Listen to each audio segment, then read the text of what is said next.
I want to be in an economy where Procter & Gamble has to change their business model to catch up with the rising middle class, not be in a position that they're in today where they feel like they have to bet on a falling middle class.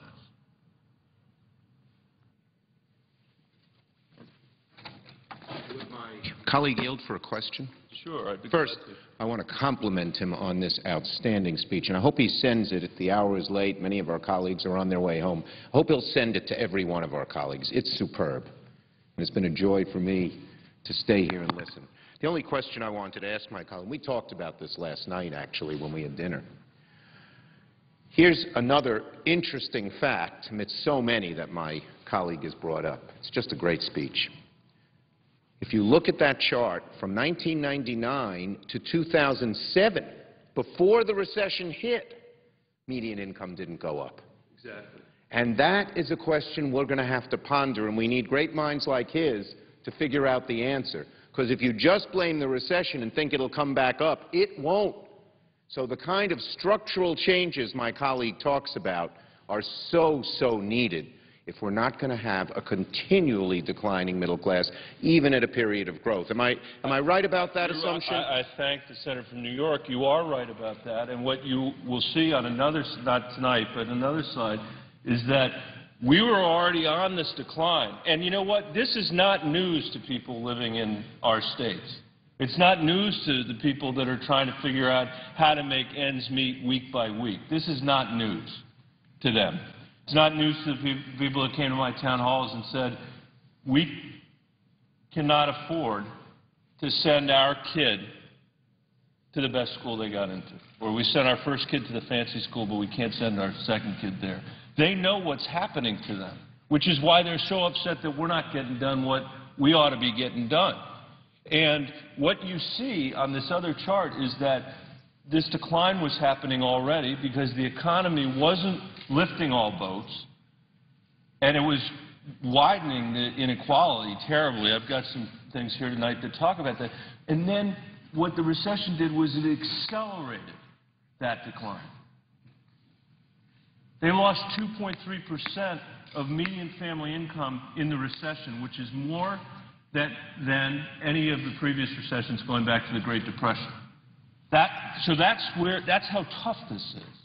And you're right. If we keep doing what we've done for the decade that led us into this recession, if we go back to those policies, if we readopt those policies, if that's where we end up, we're just going to continue to see this slide.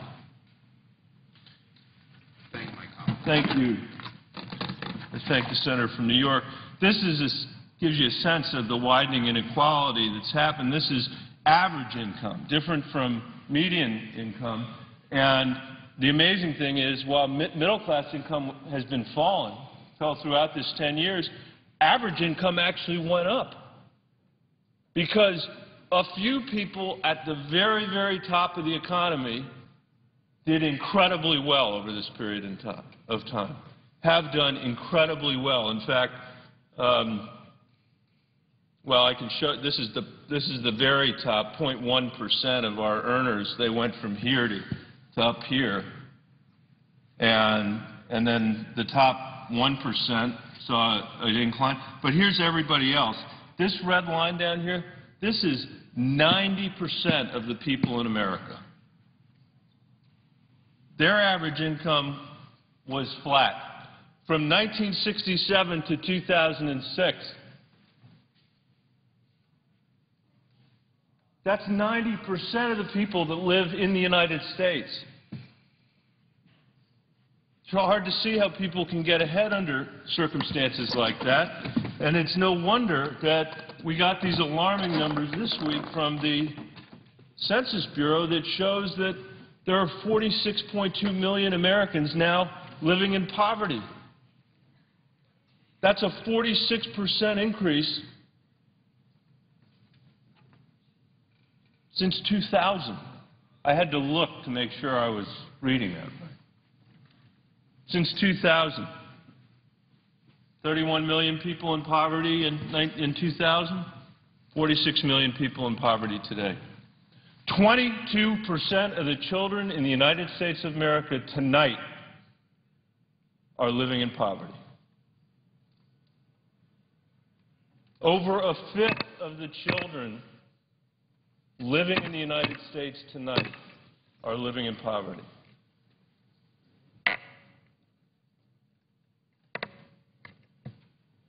And by the way, as a former superintendent of schools, the Denver Public Schools, I can tell you that we're not doing ourselves any favors when the chances of a child living in poverty in this country graduating from college are roughly 9 in 100, which is what their chances are today. 91 out of 100 poor kids in the country can't expect to get a college degree, can't expect to be anywhere but on the margin of our democracy or our economy. I wonder what effect that's going to have on our median family income going forward. The last slide, Mr. President, because I know the hour is late, is one that was in the Washington Post. And I'm not going to bother to describe the details of this, but you can find it on the website, and it's worth looking at. It is worth looking at. But this red line shows, it's the only thing I'm going to talk about on this slide, this red line shows what the bottom 90% of, it seems ridiculous to talk about the bottom 90%, what the 90% of earners in this country earned as a percentage of the income that everybody earned in the United States from before the 1920s to today, essentially. For the vast majority of time, or some majority of time, in the period from World War II, the end of World War II, until the present, the bottom 90% of the earners earned roughly 70% of the income in the United States. A majority of the income, 70% of the income, for a long time. Now they're earning roughly 50%. The bottom 90 cents earning roughly 50% of the income.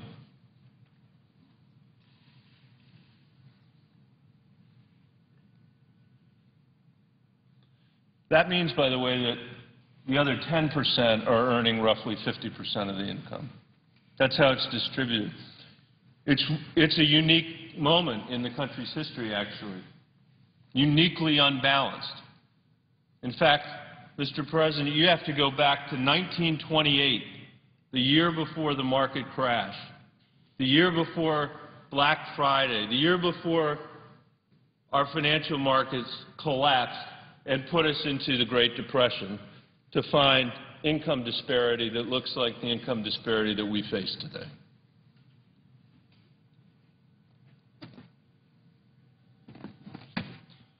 You know, in my view, the 20th century represented a period in this country's history of limitless opportunity, limitless economic growth, limitless educational attainment. Our democracy succeeded in generating an economy that gave everybody a fighting chance. And, you know, maybe a definition of whether we're giving people a fighting chance or not is whether or not middle-class income is rising or whether it's falling. And now we're in a period where it's falling. And we find ourselves in the position of producing the same gross domestic product we were producing before this recession, with 14 million more people unemployed. The economists tell us that we've recovered, that we're in a recovery. And the technical definition is that we are in a recovery, because the technical definition is based on whether GDP is growing or not. That's a very cruel definition of recovery for the 14 million people that are unemployed. It's a very cruel definition of recovery for a middle class that's getting wiped out because median family income is falling. Look, the people that live in Colorado, notwithstanding all of this, are optimistic. They're optimistic about their communities. They're optimistic about their families. It gets tougher and tougher, but they rise to the occasion. And you know what? That's what they're asking us to do. They're asking us to knock off the political games that seem to be only about Washington and seem to have nothing to do with the challenges that they face. I was pleased today. Today was a good day here. It's been a long time. I was pleased to join my senior senator and about 30 other Democrats and Republicans at an event to say that, it's time for us to think big about solving this country's fiscal challenges and that we're anxious to work together to do it. We're anxious to create a comprehensive plan to deal with it. And we should be taking exactly the same approach on jobs. Getting our fiscal house in order is an incredibly important thing to do to encourage and inspire confidence in our markets and confidence in our businesses, confidence in our local economies. But our work won't stop there. We need to reinvent our tax code so that it's driving innovation and driving a rising middle class. We need to reimagine our regulatory code so it's doing the same thing. We need to educate the children in this country so they can take on the jobs of the 21st century, because the jobs of the 20th century are not coming back. We will be waiting in vain for those jobs to come back. The people in my meetings back in Colorado are demanding, that's the right way to say it, they're demanding that we work together. Our state's a third Republican, a third Independent, and a third Democratic. But they're Coloradans before any of that, and they're Americans maybe even before that. And it's time for us to meet their standard. So tonight we had votes on the reauthorization of FEMA, our emergency agency, to respond to the incredible tragedies that have happened around the country. It got 62 votes. We were able to pass it. We had a vote on the transportation extension, the FAA reauthorization, and I think the vote was 92-6. Democrats and Republicans moving this country forward. That's what we've got to do in order to get this economy going again. And people in Colorado today are saying we want more of that and less of the bickering, more problem solving and less finger pointing. And my hope is that on an occasion like today, when we actually have made some progress, no matter how limited, that it may give us the chance to move forward together. Mr. President, I appreciate your endurance. Thank you for allowing me to come to the floor to speak tonight. And with that, I yield the floor and note the absence of a quorum. Clerk will call the roll. Mr. Akaka.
President, I ask the quorum call be vitiated. Without objection. Thank you, Mr. President. I ask unanimous consent that the Senate proceed to executive session to consider the following nomination.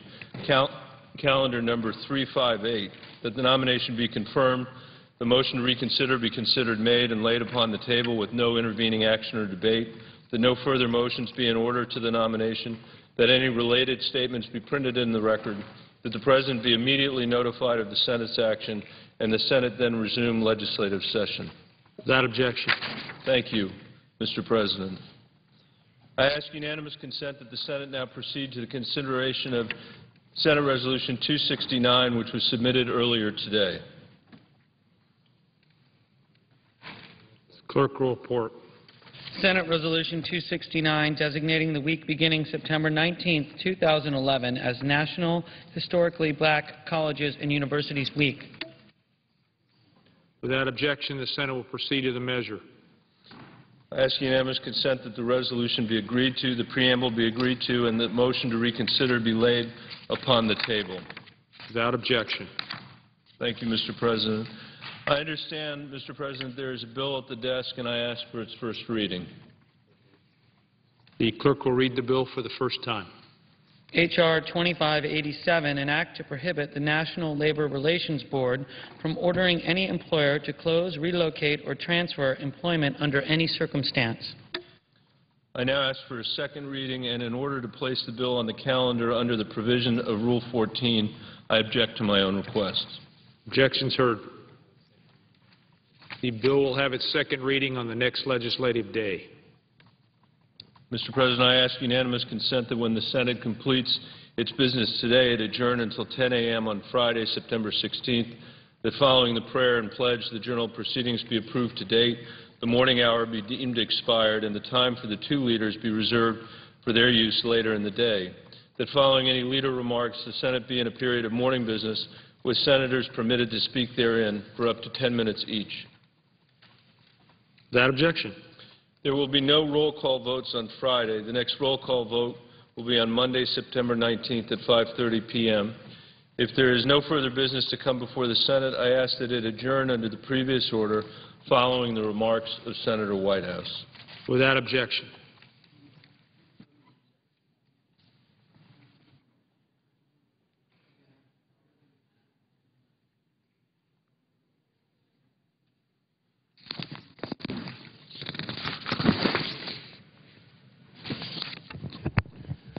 President. Senator from Rhode Island is recognized. Thank you, Mr. President.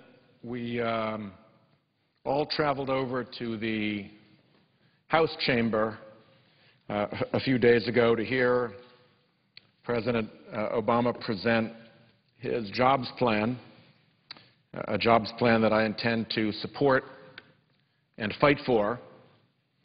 But during the course of that speech, we also heard the President indicate that he was going to come and make some recommendations to the Senate and to the House regarding our debt and deficit strategy.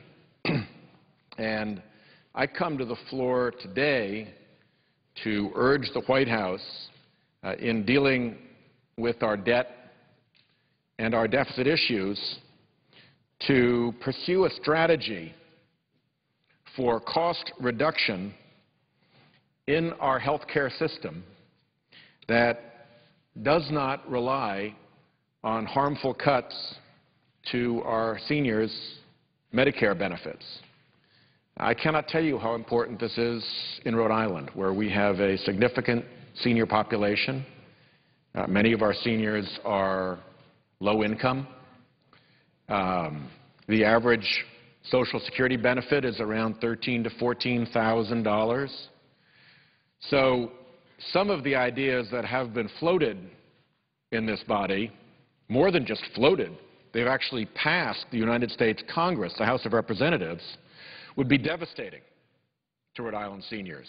An end to Medicare in 10 years, $6,000 in increased costs to each senior on average per year, hidden in what the Republicans like to call their cut, cap, and balance plan, was an even worse attack on Medicare and on Medicare beneficiaries than was in the House budget that passed, which was a bad enough attack on its own. That simply is more than seniors in Rhode Island can manage. It's not fair, it's not right, and most importantly, it's not necessary. I do concede that rising health care spending has placed a lot of stress on our national budget. In the joint session of Congress in September 2009, President Obama himself said, put simply, our health care problem is our deficit problem. Nothing else even comes close. If you go to the other side of the political spectrum and to the other chamber of Congress, Congressman Ryan said, our debt and deficit problem is at its core a health care problem. And I agree with that. We need to address it. The question is how. And the fundamental fact that so many of our colleagues overlook in their urgency to attack Medicare, a program that Republicans have been against from its very founding, and that the renewed Tea Party assault on Medicare has revived, it's misled the debate, because the cost problem in Medicare is not a problem that is unique to Medicare. Wherever you look in the American health care system, costs are exploding. They're going up in Medicare, probably at a lower rate than other quadrants of the health care sector, but they're going up. They're going up in Medicaid, and states are having trouble dealing with that burden. They're going up on TRICARE and in Veterans Care. Indeed, Secretary Gates has said, and I quote, health care costs are, quote, eating the Defense Department alive. Eating the Defense Department alive, health care costs are. And if you're in private insurance, whether it's Kaiser or United or Blue Cross, pick your insurer. The costs are going up dramatically. Our own hospitals in Rhode Island, which provide health care, are watching their health care costs accelerate at significant rates, far above a multiple of our rate of inflation.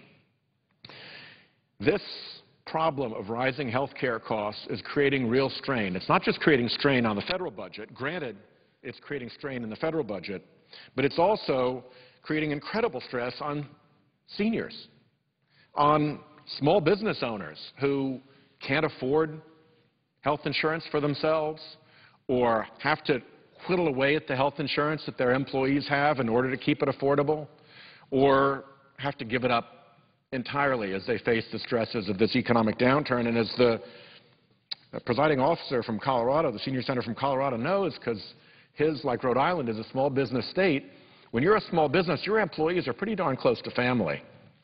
And when you've got to whittle away at their Medicare benefits, at their health care benefits, when you've got to whittle away at what they get, when you've got to raise their costs, that's a hard decision for that small business owner manager to make. It's tough on American families. It's tough on big businesses. It is tough on American big export companies, our automobile industry, the tractor manufacturers, the road building equipment manufacturers, the folks who build big American products that we export overseas. We build enormous amounts of health care cost into those products. It's been estimated that nearly $2,000 in health care cost goes into an American car. Well, the foreign car that competes in the international market with that American car comes out of a national health care system. So that health care cost isn't in the cost structure of the company that makes the car. And because they collect most of their taxes through a value-added tax, it doesn't even come in through the tax system, because the export products get out of those countries and into the international market without a tax burden.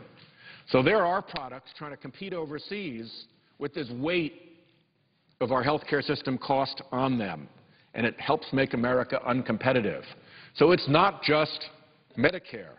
It is everywhere in the American health care system. It is system-wide. A couple of years back, when we were first discussing this issue and the White House held a couple of health care conferences, I was fortunate to be invited to those conferences, and the president used a metaphor in discussing where we were in health care in those discussions. He used the discussion of us being headed for a cliff. If we didn't do something about our health care costs as a country, we were headed for a cliff. Well, nothing's changed. We're still headed for that cliff.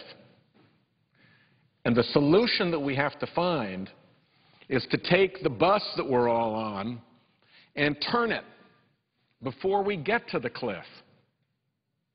It is not an adequate solution to simply throw seniors off the bus in order to lighten the Medicare cost load without doing what we need to do to change the direction of the American health care system to alleviate this cross-system, this economy-wide burden. Now, fortunately, we gave President Obama tools to do this in the Affordable Care Act. We fought about all sorts of elements in the Affordable Care Act. We fought about the public option. We fought about universal coverage. There were imaginary claims raised that there were death panels in the health care bill. It was considered to be socialized medicine, the same phrase that was trotted out years ago to oppose Medicare. They brought that old stalwart phrase back out again, totally false. The only socialized medicine we have in this country is the kind we give our veterans, which is the very best quality care, what they're entitled to, what Bob Dole has said the place we should look towards for health care reform, but that's a separate argument to have. But my point is that there was a whole lot of phony controversy about that health care bill. What was completely not discussed was that a huge chunk of that bill was dedicated to delivery system reform of the health care system, to turning the bus before we hit the cliff. And there's a lot in there for the president to work with. There are literally dozens of programs and pilots to turn us in this new direction. And I urge very strongly that as we address the government health care cost problem that we face, we look at it as a systemic problem and we address it as a health care cost delivery system problem rather than pick out seniors, throw them off the bus, and keep it careening towards the cliff without changing its underlying direction. That would be, in medical parlance, a misdiagnosis of the illness and a mistreatment of it as a result, and fundamentally malpractice. But that's the direction that we're being led, and I'm here to urge us that we go a different direction. There's a lot to be gained here. America's health care system is provably, wildly inefficient. We burn more than 18% of America's gross domestic product on our health care system every year. 18%.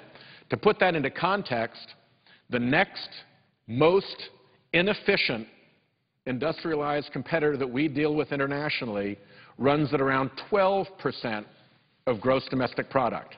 So here we are, the United States of America, the most innovative, the most technologically developed country in the world, a country that prides itself on efficiency, on common sense, on making smart decisions. And what are we doing? We are 50% more inefficient than the most inefficient other industrialized country in the world. You'd think that we wouldn't be the most inefficient. You'd certainly think we wouldn't be the most inefficient by a margin of 50% over the second most inefficient country in the world. It just doesn't make any sense, but that's how bad it is. That is a pretty strong measure of how laden with excess cost our national health care system is. And for all of that, we don't get better outcomes. I wouldn't mind spending 50% more than Switzerland or France or any other country if we got 50% better outcomes, if we live 50% longer, if we were 50% healthier, if we had 50% better care, if we had 50% better maternal mortality in childbirth, but we don't. When you look at the measures of how we do for our people in the American health care system, we compare with countries like Greece and Croatia. We're down in the 30s in the ranking if you look at most of the quality measures. So incredibly over-bloated expenditure and, at best, moderate performance are the two prevailing characteristics of our healthcare system, which means that there is a lot of ground to be gained. It's been quantified by President Obama's own Council of Economic Advisors, who estimated $700 billion every year. $700 billion every year could be saved if we cleaned up the healthcare system and made it moderately efficient. We could save those $700 billion without harming the quality of care for Americans. That seems like a big number, but actually the New England Healthcare Institute says that the number is $850 billion a year. And George Bush's Treasury Secretary, Secretary O'Neill, who knows a lot about this from his time as CEO of Alcoa and as the person leading the Pittsburgh Regional Health Initiative, combined with the Lewin Group, which is a very well-regarded Washington institution that looks at healthcare issues and evaluates them, they both agree that the number is $1 trillion a year that we could save without harming the experience or quality of care for the American consumer. We tried to throw pretty much everything we could at this problem in the Affordable Care Act. A consultant to the administration, MIT professor Jonathan Gruber, said about the Affordable Care Act and its delivery system reform component, "Everything is in here. I can't think of anything I'd do that they are not doing in that bill." So we gave the administration literally everything that they could want, everything that they asked for. I had a group that met with me as we were designing the Affordable Care Act, people from unions, people from NGOs that work on healthcare issues, people from the business sector, people who are experts in this area, to say, what are we missing? What more could we put in to help get at this problem of excessive cost for moderate results? And by the time the bill came to the floor, the answer from my group was nothing. We can't think of anything else. We've tried. It's all in there. So I agree with Professor Gruber's assessment. What is the nature of what we did? It boils down to what I would contend are 5 basic strategies. One is quality improvement. The quality of American medicine is not anywhere near as good as it should be. Anybody who is listening to me talk, who has had a loved one in their family seriously ill for any length of time, or who's been seriously ill themselves, they know that from their own experience. They know of the lost records. They know of the confusion between multiple doctors who are treating them and not talking to them. Maybe both prescribing medications that are contraindicated with each other, but they don't know that the other one's doing it. They know the experience of having to be your own navigator through this complex system. They know what a nightmare that is. They know it. It is not a debatable proposition. But it also works out in some pretty identifiable data. Nearly 1 in every 20 hospitalized patients in the United States gets a hospital-acquired infection. A hospital-acquired infection should be a never event. And if you apply the Pronovost principles and do things that have started in Michigan and been done around the country now, you can knock that number down by about 90%. But still, it's endemic. Everybody knows somebody who's gone to the hospital for a procedure and come out with a hospital-acquired infection, often a life-threatening one. Just treating those infections costs about $2.5 billion a year. $2.5 billion a year. They're completely avoidable. And that's just one element of the healthcare system. If we really got after the quality gaps in our healthcare system, the savings would be far, far greater. So there's a lot to be gained in quality. That's one of the 5. The second is prevention. We do not analyze and evaluate and implement prevention strategies very well as a country. We don't even evaluate effectively what prevention methods save enough money in the long run that we should just pay for them for everybody, because it saves money to have people do this. We don't differentiate between what's probably a good idea for an individual to pay for and what is such a good idea and saves so much money that it should be part of the baseline of medical treatment that every American gets. Doesn't matter how sick you are, doesn't matter how old you are, doesn't matter how wealthy you are, doesn't matter where you live, you should be getting this prevention treatment because it saves all of us money. We should be analyzing those things, proving them, and putting that prevention strategy to work, because the cheapest way to treat an illness is to prevent it in the first instance. The third is payment reform. We pay doctors more the more they prescribe. The more tests they order, the more medications they order, the more procedures they direct, the more they get paid. It should come as no surprise that when you send that incentive out there into that particular marketplace, you get dramatic overuse, which has been quantified by study after study after study. This bill, the Affordable Care Act, has pilots to start directing the payment for medical procedures and for medical care based on the outcomes, so that it's value, it's how well you get that dictates payment, not how much the doctor does to you. That will be a paradigm shift in health care. You've got to get it right. It's not easy to do. It's going to take some doing, but it's vitally important. That's part three. The fourth is administrative simplification, and in particular, administrative simplification in the area of the warfare that currently exists between health insurance companies and hospitals and doctors. Ask any hospital, ask any doctor what it's like dealing with the insurance companies trying to get paid for the services that they deliver. They will tell you that it is torture. The last time I was at the Cranston Community Health Center in Rhode Island, they told me that half of their personnel are dedicated to trying to get paid. The other half do the health care work. Half of their personnel are dedicated to trying to get paid.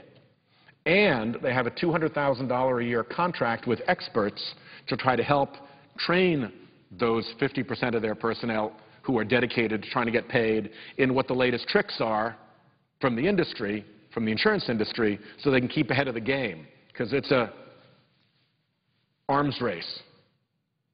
Well, my guess is that about 10% of the health care dollar that goes through the insurance companies goes to delay and denial of payment. So there's 10 cents right off the top, leaving only 90 cents for the rest of the health care equation. Now, the doctors and the hospitals have to fight back. They've got to hire their own consultants and their own experts and their own billing companies, and they're not as efficient. There are more of them. They're more spread out. It's not what they're expert at. So it's harder for them to fight back. I think they probably pay more than 10 cents out of every dollar. You put the two together, that's 20 cents out of the health care dollar in the private insurance side that doesn't go to health care at all.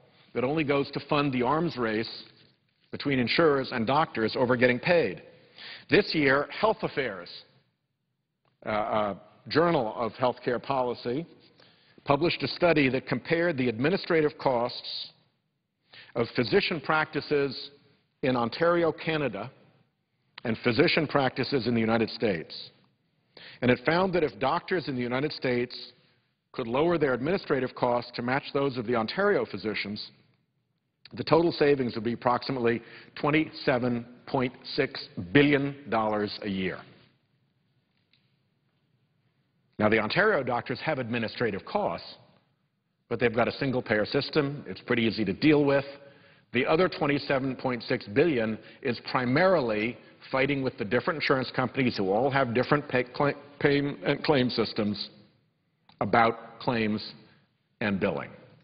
So there are big savings to be had by eliminating that unnecessary and expensive warfare that produces zero health care benefit to anybody. And the last piece, which is really the structure for most of the rest of it, is a really solid, strong health information technology infrastructure for this country. I can go to a bank anywhere in this country, and I can take out my ATM card, and I can access my checking account, I can find out what's in my savings account. I can do transactions. I can make deposits. But if I step out of that ATM booth and get whacked by a taxi cab and get rushed to the emergency room, they have no idea what my health history is, what my health records are. We do not have a modern electronic health record in this country. We do not have a modern electronic health infrastructure in this country. When I started arguing about this a couple of years ago, I can remember The Economist magazine publishing an article that said the healthcare industry in America was the worst industry for the deployment of information technology of all the American industries except one. The only industry that was behind the healthcare industry in the deployment of information technology was the mining industry. We've improved, thanks to President Obama and this administration putting a big investment in this area, but we have a long way to go because we were way behind the curve. So those 5 things: quality improvement, serious investment in prevention where it saves money, payment reform so that the system is incented to provide value rather than volume, knocking down the administrative overhead that drapes over this system and weights it down, and a robust health information technology infrastructure. Those are the 5 keys. And almost every single one of the programs that I referred to that are in the Affordable Care Act fit one of those principles. So why are we not doing this? Why is this not a bigger part of the debate? If it's $700 billion to $1 trillion a year, if the result is better care for Americans, fewer medical errors, more prevented illness, less nonsense and unnecessary care from their doctors chasing the payment model of volume, less fighting with the insurance company over trying to get paid, and a health information record that is yours, that is private, that is secure, that goes with you wherever you are. I had a fellow in Rhode Island whose daughter was taken ill. She had a pretty serious condition. She was taken to the emergency room in Rhode Island, and they realized that this was really bad, that they needed specialists, they needed specialty care, they needed specialty machinery and treatment, and they had to rush up to the specialty hospital in Massachusetts that could do the work on her that she needed to save her life. So off they went. And when they got there, they discovered that they hadn't brought her paper health records with her. So they had to redo all the testing. They had to start from scratch. Seconds counted as they fought for this woman's life. Thankfully, it all turned out fine, but it put her life at risk. It cost a fortune to redo all the tests. It made her recovery harder because a lot of time was wasted. A paper health record? Are you kidding me? But that's where we are. So all of this stuff it's win-win. So where's the pressure to do it? Well, there's a problem. And the problem is that it's not the kind of change that CBO, the people who guide our budget decisions around here, can score. I asked Alan Simpson from the Simpson-Bowles budget group during one of our Budget Committee hearings if he believed that reducing health care costs through delivery system reform is an important part of addressing our debt and deficit problem. And he answered, what you are saying is exactly right. It is not, unfortunately, scorable. And that is why it is not in our report. Okay, I get it. It's not scorable. It's not in the report. But we should not overlook this factor as we make these decisions on behalf of the American people. Because even if you can't score how you get to that $700 billion in savings, or if the New England Health Care Institute is right, that $850 billion, or if Bush Treasury Secretary O'Neill is right, that $1 trillion a year in savings, using methods that improve both our experience and quality of care, that needs to be a priority even if it's not scorable. Tomorrow I will send a letter to the President which the presiding officer has been good enough to sign, and a broad array of my colleagues have agreed to co-sign, that reiterates the case that I made here tonight. The letter urges the President's attention to the potential of delivery system reform rather than Medicare benefit cuts for seniors. It should be our first priority to fix that overloaded, 50% more inefficient than the most inefficient country in the world system, the one with $700 billion or $850 billion or $1 trillion in annual savings that are possible. Fix that before you go to a senior who really had no part in this, who can't help but try to do their best, and say to them, we're taking away your benefit. That's just not the way to proceed. That's the wrong way to proceed. It's morally wrong, and it's wrong as a matter of policy. Where I contend we are, I'll say this in closing, there is a movement and an industry emerging in the area of health care delivery system reform. It is strong in the private sector. Whether you look at places like Palmetto down on the Carolina coast, Geisinger in the Pennsylvania area, up in the Wisconsin area, Gunderson Lutheran, out towards Utah in the west, Intermountain, Mayo in Minnesota and in Florida, Kaiser based in California. These are all major American healthcare delivery companies that have seen the potential delivery system reform, that are working hard to make it happen. They are committed to it, and they're getting results. And we need to have their back. We need to support them as they do this. But it's never going to be scorable, because this is not a mathematical equation where you say, you're now getting this benefit. We're going to take away 20% of what you get. We're going to run it through the same nonsensical system that causes most of our cost problems, and at the end we're going to say it's going to be 20% cheaper. It's easy to do the math that way, but it's a pretty cruel way, and it's lazy, because we need to be in the middle fixing that piece. But it's not arithmetically easy, because where we are is like the early stages, I contend, it's like the early stages of the airline industry, of the, I shouldn't say airline industry, because even before then, of the flight industry. What did we know when the Wright brothers first put their flying machine into the air at Kitty Hawk? We knew that a curved surface sped through the air, generated lift. We knew that a whirling air screw generated propulsion. And we knew that if you twisted the ends of the wings, you could control the direction. Those principles haven't changed. I just got back from Afghanistan and Pakistan. We flew for 14 hours from the Arabian Peninsula back to Dulles Airport. That plane had movies on it. It had food on it. Everybody was comfortable. It had air conditioning. We landed a plane that was the size of probably the average small town in America at the time that the Wright brothers were flying, and everybody on it felt perfectly safe and comfortable. It came down a tube of electronic decision support for those pilots, so they knew exactly what was going on every moment.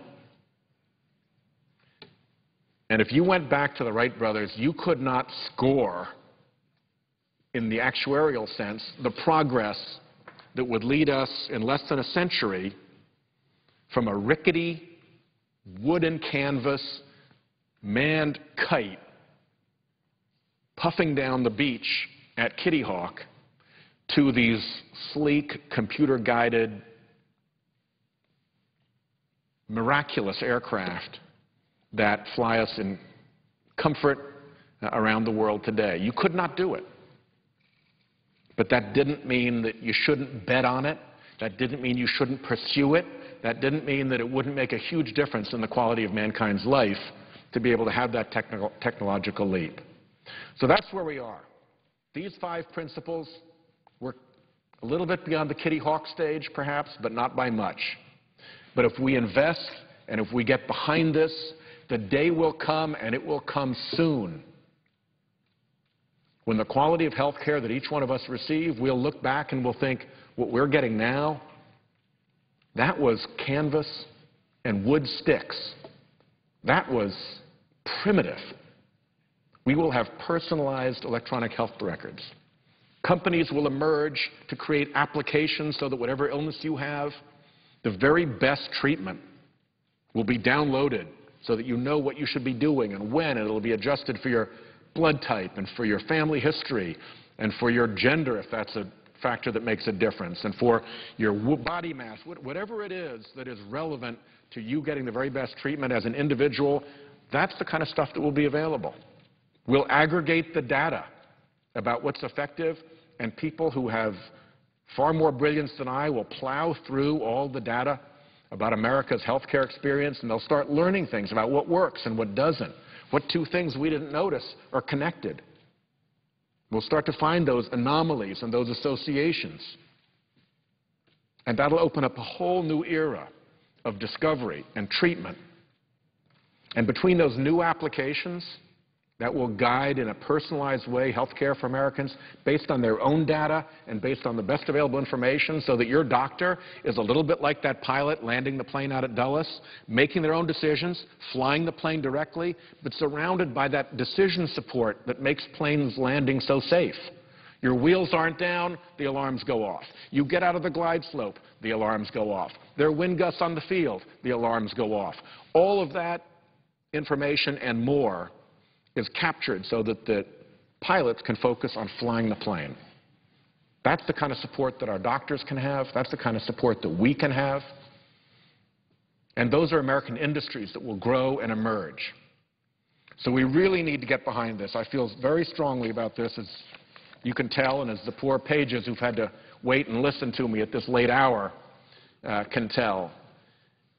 But I say now that it would be a shameful act on the part of the Congress of the United States if, with an opportunity like that in front of us, if with a compelling cost target, as we have from delivery system reform in front of us, and with the proven thesis that by getting there we actually improve the quality of care for people.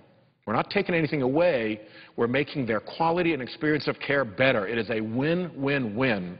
If we turn away from that win-win-win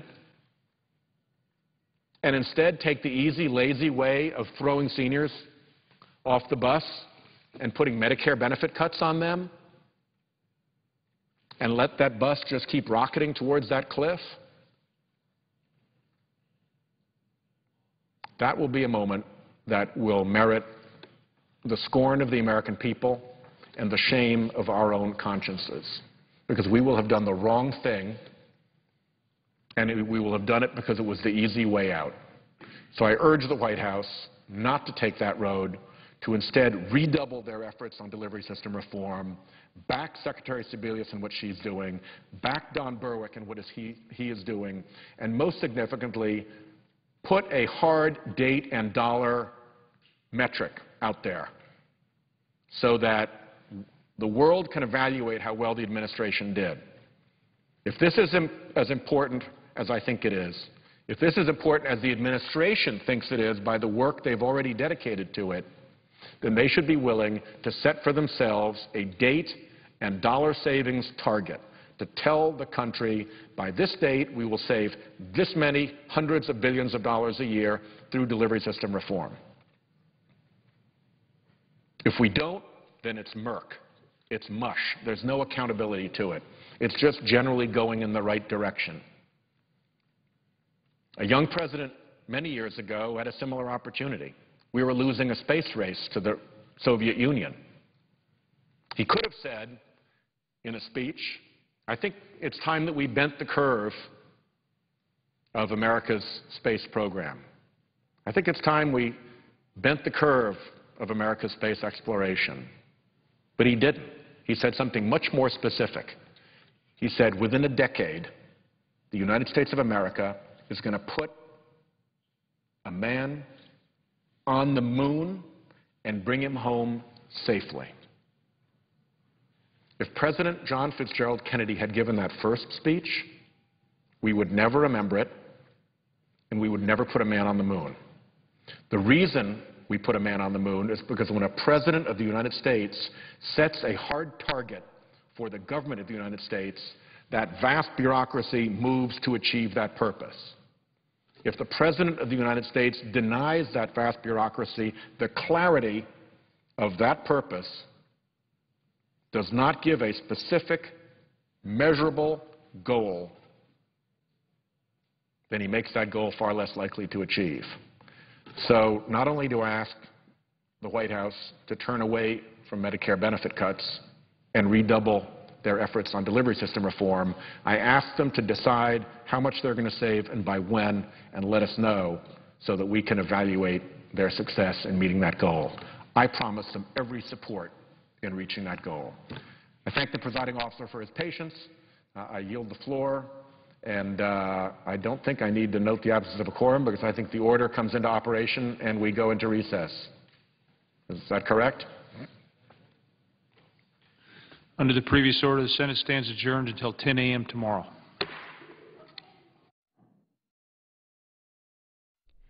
So the Senate has gavelled out, but earlier today, members continued work on a bill that renews trade restrictions